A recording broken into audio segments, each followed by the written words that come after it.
Stacey, Tiffany Van Dyke's interview, which will air on tomorrow's Windy City Live, comes on the heels of a pair of interviews her husband gave last week, which prosecutors say was an attempt to influence potential jurors. Tonight we hear some of what she said, including how her family feels on the eve of the trial. We're all petrified. We're absolutely petrified. I'm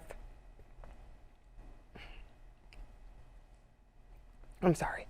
I have the possibility of losing my husband for the rest of his life and my life. In an interview with Windy City Live's Val Warner, Tiffany Van Dyke spoke of the now infamous video showing her husband fatally shooting Laquan McDonald in October 2014. It took me a long time to personally see it.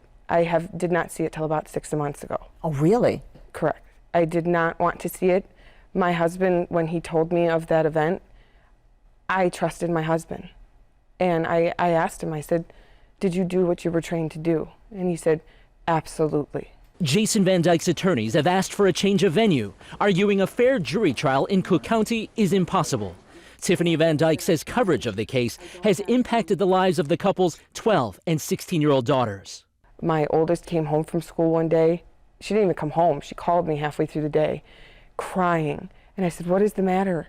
And she said, she knew going into her classroom, somebody wrote 16 shots on her desk. My 12-year-old, innocent 12-year-old, sat in her classroom and another student called her father a murderer to her face. Jury selection is scheduled to begin Wednesday, 3 years and 11 months after one life was lost and another one was changed forever. He is not the things that all of the media has portrayed him as. There are thousands of stories out there that have told everybody out there that he's a racist, trigger-happy police officer. And he's none of those things. He's a kind, gentle giant. We reached out to the family of Laquan McDonald. His great uncle declined to comment on Tiffany Van Dyke's interview, but said the family is planning a news conference tomorrow to urge peace during and after the trial. Hey, if you like that video, be sure to subscribe to our ABC7 Chicago YouTube channel.